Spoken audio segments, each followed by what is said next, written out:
Hello and welcome to another episode of the Happy Head podcast. If you don't know by now, my name is Paul and I am your gracious host. Today I've got the lovely Lisa Moore on the show with you. So we're going to have a fabulous conversation talking about sort of crafts and dogs and it's because we were talking about stuff beforehand, so I'm just joking. Good morning, Lisa. How are you doing? I'm fine, thank you, Paul. How are you? And I've locked the dog out now, so hopefully he won't bark. But I think everybody's used to Zoom dog barking now, aren't they? Yeah. Well, if he wants to walk on part, it's not a problem. I can, as long as he signed his equity card, that's fine. Yeah. So, Lisa, who is Lisa? Tell us about you. Yeah. So who is Lisa? So my name is Lisa Moore. I have a business called Fit for More, which is all about making people fit for more and fit for everything. But I'm going to tell you a little bit of my story, which starts about 10 years ago, almost 10 years to the day, when I turned 40.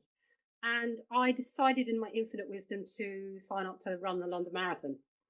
And at the time, I was married, 2 little girls. I had a beautiful cottage in the Sussex countryside, 2 lovely cars. And on the outside, you would have looked at it like a chocolate box and thought, perfect. But actually, the reality was I wasn't happy. I felt lost. I didn't know who I was anymore. I'd given up a corporate career to raise my children, which was a good decision, not a bad decision, and I loved it. But I definitely had lost myself. And for some reason, I decided to run the London Marathon. So step forward to that day. It was one of the hottest days they've ever had for the London Marathon. It was 80 odd degrees. And it was tough. But I had in my head that when I crossed that finishing line, I would get that fantastic feeling of euphoria. I'd feel proud, I'd feel excited. And I just felt like the marathon was going to give me something that was missing in my life. But it didn't. So I remember running down the mole, the last bit of the marathon, in a bit of pain, but I was running still, crossed the line, and you walk over a little bridge thing where they take the tags off your trainers, expecting that when they put the medal around my head, that I would get this feeling, but I didn't. It was almost like walking into a vacuum of silence. I felt lost. I felt completely alone and just really, really unhappy and really sad. And I think what happened then is that I realized I needed to do something about my life. And actually, the only person that could do something about the way I was feeling was me. And it resulted very sadly in me leaving my marriage, taking my girls, and we moved in with my mum and dad. And went through a very horrible divorce. And lots of people have been through horrible divorces, and it's not a nice feeling, and it's hard. But for a number of years, it took, I really focused on Fit for More as a business, which at the time was very much about personal training and wellness, but mainly on the physical side. But I still struggled with that, not really knowing who I was. I was worried about what other people thought about me. I felt like a complete failure for leaving a marriage. I thought that everybody was judging me. Felt like I'd let everybody down. And it was, those first few years were really, really tough. But I started to recognize that what the marathon had taught me was resilience, courage, and bravery. Because when you're running, it's actually not about the physical. You can train your body to physically do anything you want it. It's the brain that needs to be trained. It's the mind that needs to be changed. And what you realize when you're out there running 2, 3, 4 hours, that you can process what's going on in your head and your thoughts. And it taught me that I was braver than I thought I was. I was stronger than I thought I was. And so sort of my journey from then really has been about self-development, personal development, and also helping other people, not just with their physical health, but much more with their mental health, their emotional health, and making them see that they had that greatness inside them already. It's just that it was hidden away from them, and they didn't believe it. So I suppose that's in a nutshell where I've come from. And I'm in a much better place now. I sort of look back, and I found the photograph of me with the medal round my neck with my two girls, and I look in my eyes, and I just think, who is that woman? It just doesn't feel like me anymore. You said right at the start that you kind of felt empty and you suddenly decided to run the marathon. Mm. Was this something that kind of came to you over time, or did you just kind of wake up one morning and go, I feel empty? Do you know what I mean? Was it a gradual sensation, or did it just hit you like a thunderbolt kind of thing? I think it was a gradual process of waking up, and I think you obviously have a purpose as a mum when you've got kids, because you have to get up, sort their food out, all of that stuff. But there was the sense of, who am I? Where have I gone? Where's Lisa gone? It was like I had the label of mum, wife, not even business owner at that stage. I mean, let's face it, Fit for More as it was then was really, I hate saying it because my ex used to say, "Oh, it's just a hobby; it doesn't do anything." But it was a bit of a hobby, and I just lost, I'd lost that sense of me, and I think it's quite common. I think it's quite common that women, especially, feel like I can't talk from a male perspective, but I can only talk from a female perspective. But I think you do lose your sense of identity. I think it happens to a lot of people, male and female, because we kind of go through life doing things, and then one morning you're out for a walk or whatever, or you go for a cup of coffee, or you sit in the garden, and you think, hang on a minute, who the hell am I? Yeah, Because what's this all about? you think about your younger years when you were traveling or at uni or doing stuff. I really Mm. enjoyed that, and you kind of get really honest with yourself, and you go, I'm not really enjoying this right now. I'm not enjoying who I am, what I'm doing, all that kind of stuff. So I actually think more people than we probably imagine go through this at some stage in their life. The sad thing is a lot of people have that conversation with themselves and then they don't do anything about it, whereas you did. Yeah. So let's go back to the running for a second. Were you already a runner? Because obviously you had, not obviously, but you had this hobby business that you mentioned, Fit for More. Yeah. Was running part of that? Not really, if I'm honest. It wasn't really. I'd done a couple of 5Ks. I think I'd done the Great South Run, which was a 10 miles. That was the longest that I'd run. But no, it wasn't really me. I sort of enjoyed it. But it was a challenge to get fit to run. Okay, now you said earlier on that you can train the body to do anything, and I completely agree. But Mm. how did you get your head around the fact that on April, the whenever it is, you were going to run 26 miles over cobblestones and roads and uphill, downhill, and with millions of other people? How did you get that how did you build that discipline to do that? God, I think partly there's two things. One, I was raising money for charity. So I was raising money for my daughter's godmother's. She's the chief consultant at a hospice in Crawley. Mm-hmm. Um, so I wanted to raise £3,000, and so that was one thing. The second was not wanting to let anybody down again.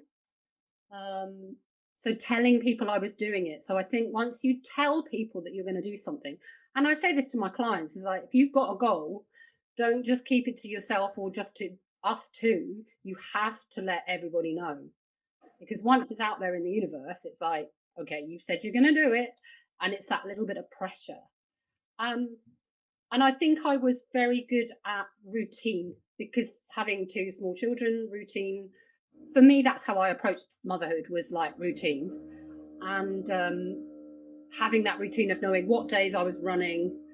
And actually, when I look back at my training, I think, God, how on earth did I run 26 miles? Because I did one long run a week and one short run, and that was it. and the rest What's was what's a long run? What is that? Is that 5 miles, 10 miles, 15 miles? it started with 6, 7, 8, 9, and I think the longest run I did before the marathon was 18. So 18 to 26, that's quite a lot to go. But actually, it's bringing the miles into your legs. Um, so I think because I was doing sort of circuit training, boot campy, Yeah. high intensity, that type of exercise outside of the running. It was good. It was a good mix. Yeah. It's still a hell of a challenge though, because like you say, if you've run 18 miles is the longest you've run in non-race conditions, like by yourself or with a small group of people, Mm. and then on the day it's 26 miles and you got the crowds and you got all the other people that are running, and you say that's still an extra 8 miles to Yeah. run, And the heat. and the heat Yeah. as well, which wasn't And the heat. expected. No, because the week before the London Marathon, the Brighton Marathon happens, and I live near Brighton. So the weekend before, the lady that I did most of my training with, she was running Brighton. So she was off doing that, and it was really hot again. And I thought, oh, I'll go out and do my last long run on my own. And I literally made 3 miles, and then I gave up because I just couldn't do it. And at that point, I thought, what the hell am I doing? Thinking that I can run 26 miles. But I think the crowds, the atmosphere, the noise, and all of that does help you go. It keeps you going. But I remember a particular point where you run across Tower Bridge, and that's halfway. So that's 13 miles. And as you run over the bridge, you can see the runners going in the opposite direction towards Buckingham Palace. But if you're on your way, you have to turn right towards Canary Wharf. So there was a feeling of, oh my God, I've got to do all that before I come back. But then there was two paramedics with a guy in a wheelchair who had collapsed. And I heard them say, oh my God, his lips have gone blue, run. As I was running past, and I was thinking, what am I doing this, run. But you just keep going. And I did walk a bit. I had to walk a bit. I had a problem with my foot, which was very painful. So I ended up doing sort of walking a mile, running a mile, walking a mile, running a mile when I got to about 19 miles. But I ran that last mile. I was determined to run that last mile. And how long did the whole thing take you? 5 hours and 12 minutes. That's a lot Long of time time to be on your legs. not to be on your legs. Yeah. Yeah. Yeah. I just don't know how people do. I mean, the longest I've walked is when I was a kid. I did a charity walk, and that was about 25 miles, and it was a walk. I mean, they didn't do marathons and stuff like that time, and that took 5 6 hours, I think. Yeah. And it was a very hot day as well, so it's a long time to be up on your feet and not kind of like stop and have a rest because you've got all these people around. You can't get away with it, can you? Really? Oh, and then you've got somebody running past you in a rhino costume or well, there was one guy running with a washing machine on his back. Why the He was an hell was army he guy. running? Mad. It's just slightly try and make something hard that's already difficult. Anyway, Yeah. so we've done the marathon, we've got to the end stage, and like you said, you kind of felt a bit flat because there wasn't this euphoria of crossing the line. What kind of happened next from, you've done the race, you've had the pictures taken, you're on the way home. What was going through your mind at that kind of moment?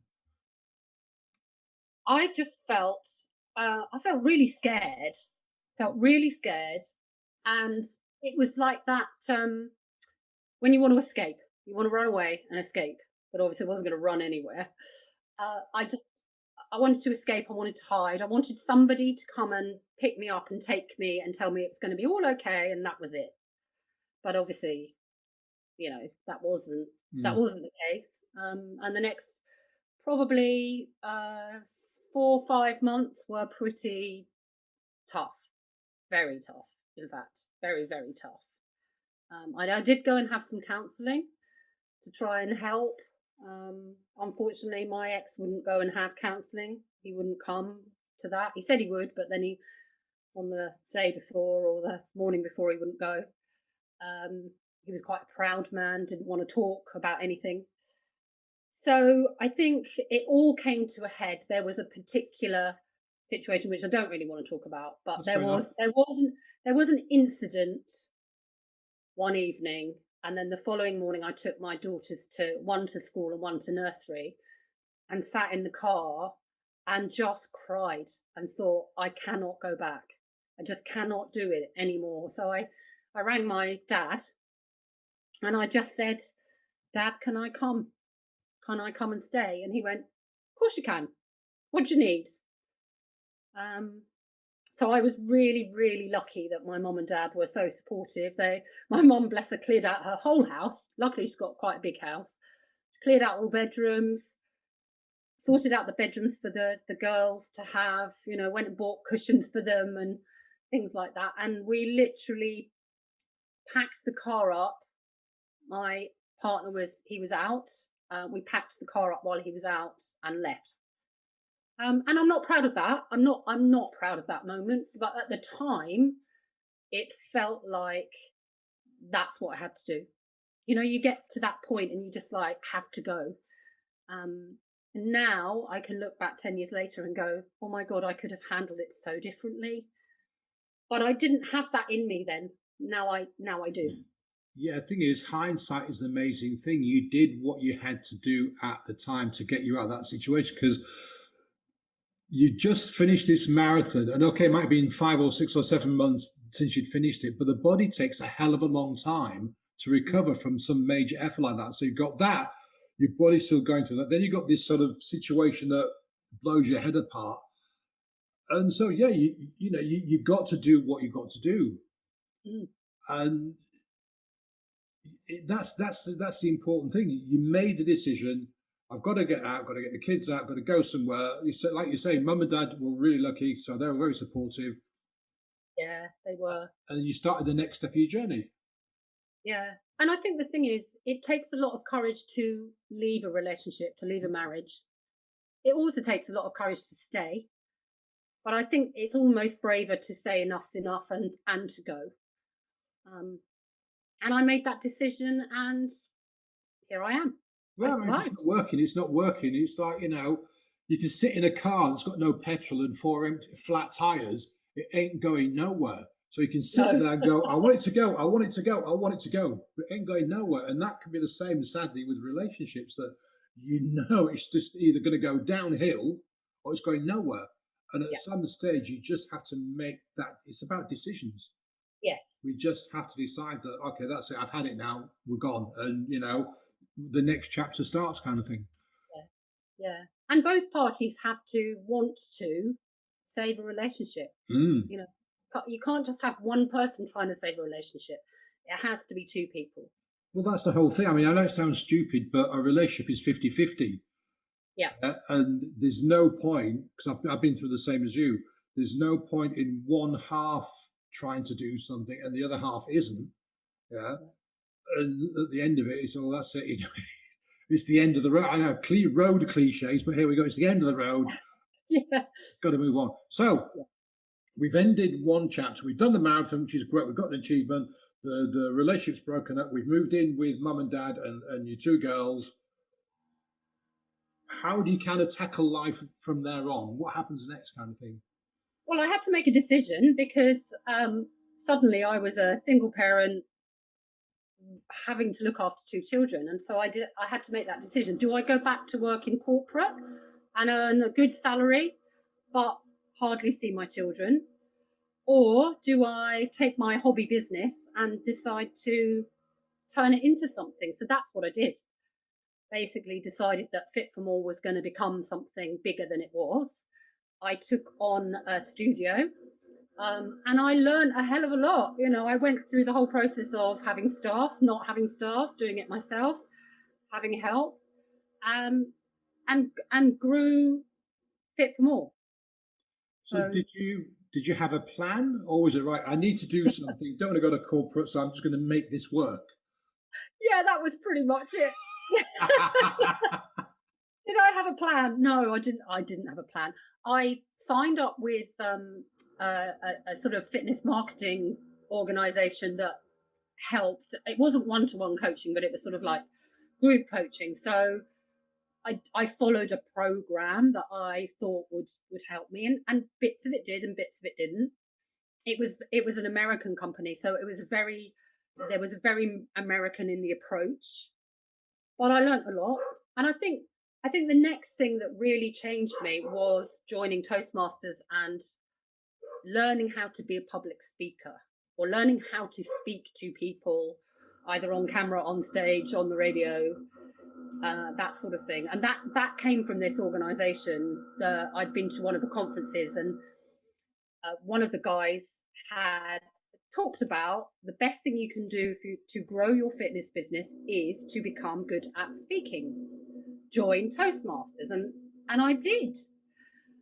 And in the corporate world, I'd avoided presentations like the plague. You would not believe what I did to get out of giving a presentation. Unbelievable. I would. Yeah, I was petrified. So this was a really big deal to go to this group where you had to stand up in front of people and talk.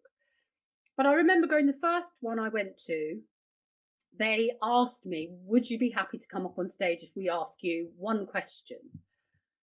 And they told me what the question would be, which is not what they normally do at Toastmasters. So they told me to talk about somebody I was proud of. And I'd been training a guy who had lost 5 stone and had run his first 5K. So I was really proud of what he'd achieved.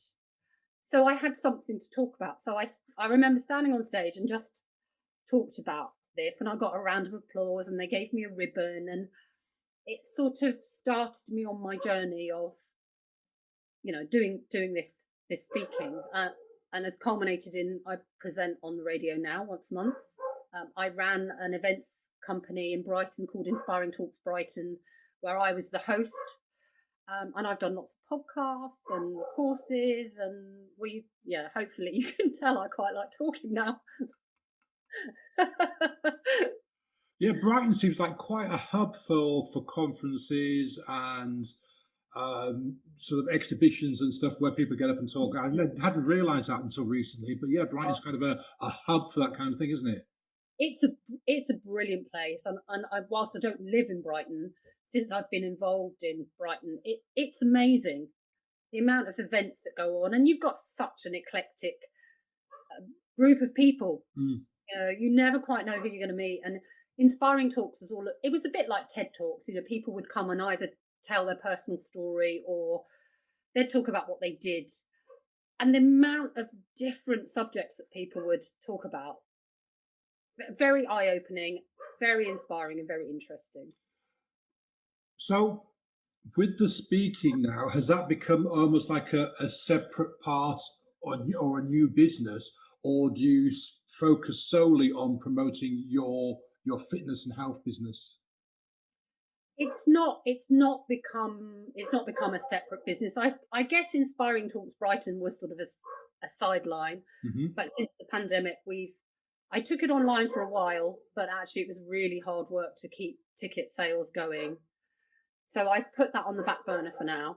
And then really, yes, I just use the public speaking to help me with promoting Fit for More, being able to, create online programs, the radio show.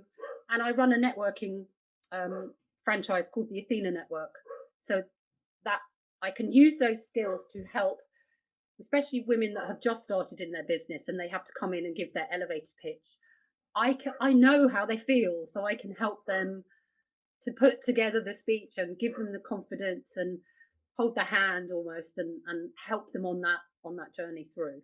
So what's the radio show? It's the Brighton Business Show, and it's on Radio Reverb in Brighton. So once a month, myself and my co-host Helen, we just interview 2 or 3 business owners in and around Brighton and Hove, and cover all sorts of things. Oh, that was abrupt. Sorry. I'm thinking about I thought you were going to I've been doing it for like 5 years and I really love it. We've had some brilliant guests. I was expecting that. No, we've been doing I've been doing it now for just a year and a bit. So not long. And of course we're now doing it online. So we record all our interviews on Zoom. So I'm a bit nervous about going back into the studio because suddenly then I'm going to have to learn to do the flight deck again and, you know, Yeah, but it's add in the part of the music. fact though, isn't it? That kind of stuff. You'll go back in, yeah, you'll be a bit nervous, but as soon as you sit in front of the flight deck again, you go, okay, there's this thing, there's the volume, there's this, there's that, and you'll be sorted. It's, oh gosh, the first one I did was so hard because when you're trying to interview somebody and then you're having to remember when the jingle's going to go in, when the music's going to go in, and you've got to listen to what they're saying to ask the next question. Oh my, I was exhausted after the first time. Yeah, I know. I've been on two local radio shows, and I find it fascinating because I was there for about an hour, but only got to speak for maybe, I don't know, 10 minutes, shall we say? And watching the host having to, like do the adverts and the jingles and talk about Yeah. hit bits, and I'm thinking, wow. But also, the thing that really cracked me up was one local radio station. The second one that I did was didn't look like a radio station at all. There was a charity shop on the ground floor, and they said, no, it's up there, up the stairs. Turn right, turn left. It's at the back. Yeah. I'm going up, and I'm walking through this stock room of like Yeah. charity stock, and I'm Yeah. going, where the hell's this bloody radio station? And then I see it in the back, which is like an office, and there's a Like a window. booth. Yeah, like a booth, but with a Yeah. massive window in, and there's the guy sitting there with stuff behind him, and then like all the radio bits. And it was Mhm. a really, I think it was great fun. I really enjoyed it, but it's Yeah. just so it was completely the opposite to what I was expecting. That was the thing that got I, me. I think it's interesting because Radio Reverb is actually in the Brighton open market. So you've literally outside the window. So there's a big window. You look out and you can see all the market sellers and people are playing ping pong and dogs are walking through and barking and it's really it's a great feeling. It's a great atmosphere. So I can't wait till we can go back.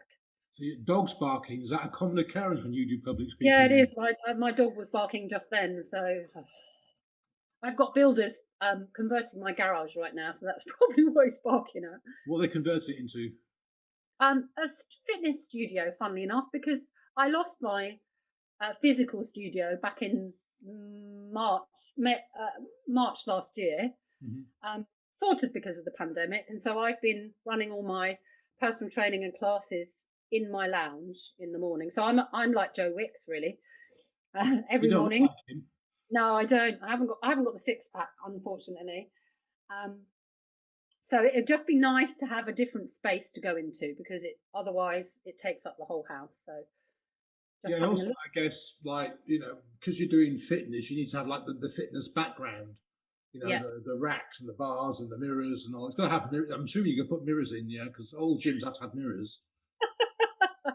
I hadn't thought about mirrors. I probably might put mirrors in, but then I'm only looking at myself, so yeah, maybe not. We'll see. So, We'll see. apart from the public speaking and your fitness business and the radio show and running the odd marathon every now and again, what are you up to right now?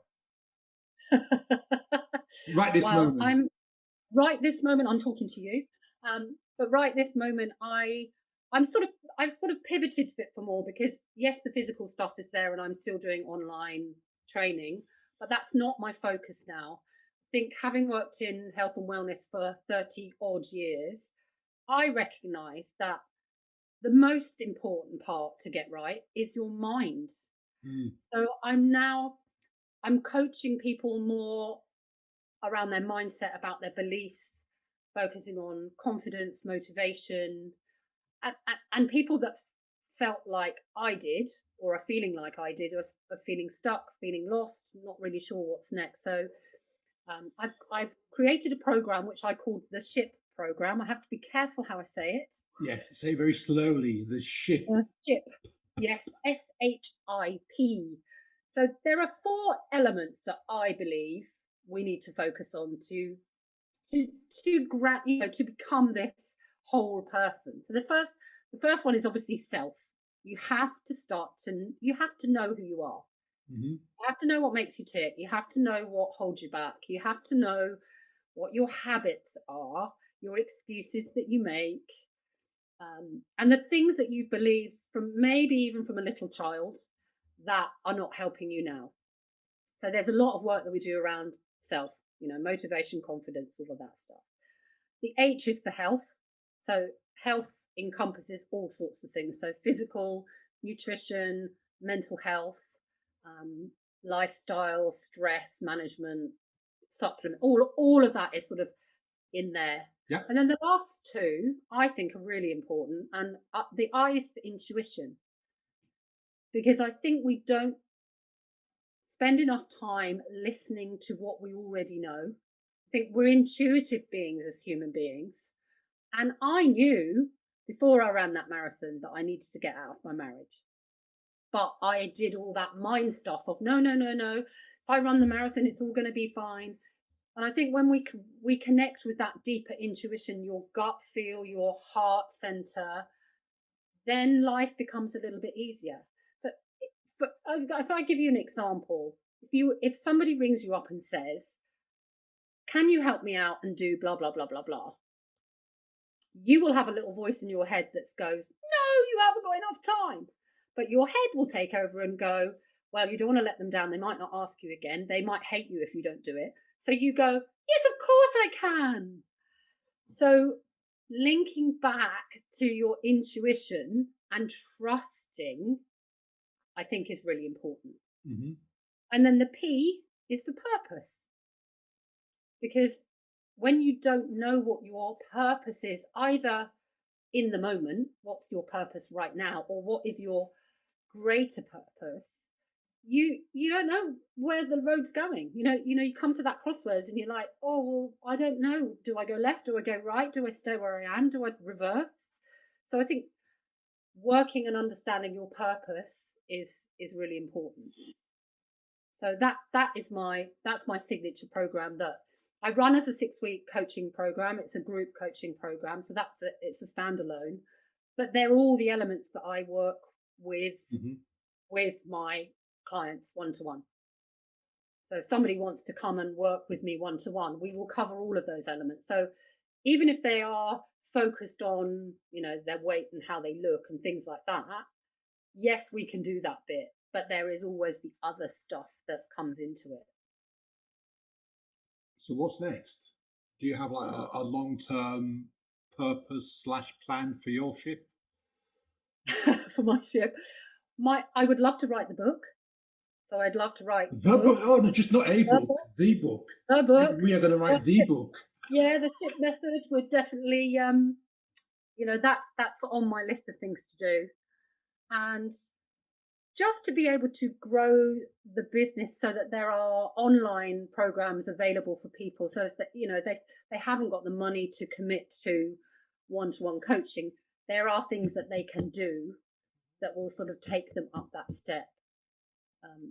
So that's definitely where I'm going. And I am thinking about having a radio show just about health. And I'm talking to Radio Reverb at the moment about having my own show so that I can bring in other experts in their field of health, whether that's, alternative health, or whether it's, going down the mainstream sort of medical, or whether it's emotional health, mental health, physical health. I just think it would be really interesting to get lots of different people in to talk about their thoughts on health. Why can't it encompass all of those things? Well, it probably will. Because that would make for a much more interesting, varied kind of show. And also you wouldn't be going down just one sort of like, you wouldn't be going down the woo-woo route or down the medical take this tablet 3 times a day route. Yeah. You get a whole range of perspectives. And also, I can just picture you with 2 or 3 guests on the topic and getting a real conversation going. Yeah. About, well, no, you should take the 2 pills 3 times a day. And no, you should blast your chakras and do whatever. I'd be really, really good. It's so interesting because you take something as simple as back pain. If you look at back pain from a medical point of view, they will give you anti-inflammatories and tell you to rest. If you look at it from maybe an osteopath or chiropractor, they will give you exercises and stretches to do. If you look at it from acupuncture, they're going to look at the meridians. But if you look at it from a healing perspective, you might be looking at releasing trauma, anxieties, things that happened years ago. So it's really interesting. You can look at back pain from many angles. There's a book you should read called The Body Keeps Score. Yeah. Absolutely brilliant about how I can't remember the author's name right now, it escapes me, but he's worked with veterans in the States, mainly Hmm. veterans he works with, and the amount of people that come to him with back problems and all kinds of physical issues that aren't. They manifest themselves as Yeah, physical they do. issues, but in Yeah, fact, a lot of it is PTSD because they saw their mate getting blown to bits or they got shot themselves or whatever. absolutely. And trauma gets stuck in the body. And there is one other thing that I do, but I'm not doing it at the moment because of COVID. Is I do something called craniosacral therapy, which is it is a holistic and alternative therapy. Um, and there is a physical element to it, so you're manipulating the body in a very gentle way. But I found when I do it, quite often trauma will release and memories will Mm. come, and suddenly they don't have that shoulder pain or that neck pain or that knee pain because they've released something emotional. And if you were mugged or something and they slashed your hand with a knife, your hand would heal. You may have a scar, but the hand would heal. But the emotional trauma is still within your body. And unless you address that, it can lead to all sorts of different Mm. things. Absolutely, I couldn't agree more. Mm. I know you've got to go in a minute, so I'm going to ask you a couple of final kind of questions. If you could go back in time and change anything, A, would you? And B, why? That's such an amazing question. I know. It really is, isn't it? Because I know I wouldn't be the person I am today had I not been through everything that I've been through. But there's a tiny little part of me that goes, "Oh, it would be so nice not to have gone through." But I think actually the answer is no. I wouldn't go back and change anything because partly I believe that we are on a path that is preset to a degree, and there is a reason that we are here. And I do feel like that I'm now this person because I was meant to be this person. So no, I don't think I would. There are days and things that I would have changed, but no. Oh yeah, we've all got days with it. Oh my God, did I actually do that? So final question then. Is there anything you would tell the younger you? So back when you were a child, when you were a teenager, when you were in your 20s or 30s, is there a message that if you could sort of like go back in time and whisper into the younger you that you would pass on? Yes, I would say don't keep worrying about what other people think because other people are worrying about what you think about them, and everybody is in their own head worrying about themselves. Their own And stuff. yes, I would say worry less about what others think and think more about what you think and believe and want to do. Brilliantly. So listen, thank you so much. Where can people get hold of you? Where's the best place? So I'm on Facebook and LinkedIn. So you can find me on Facebook either as Lisa Moore or Fit for More. And on LinkedIn, you'll find me on LinkedIn, Lisa Moore. Brilliant. Listen, Lisa, thank you so much. I know you got a dash, but it's been a privilege and a pleasure. Speak to you very, very soon. It's been lovely, Paul. Thank you so much for having me. My pleasure. Bye now.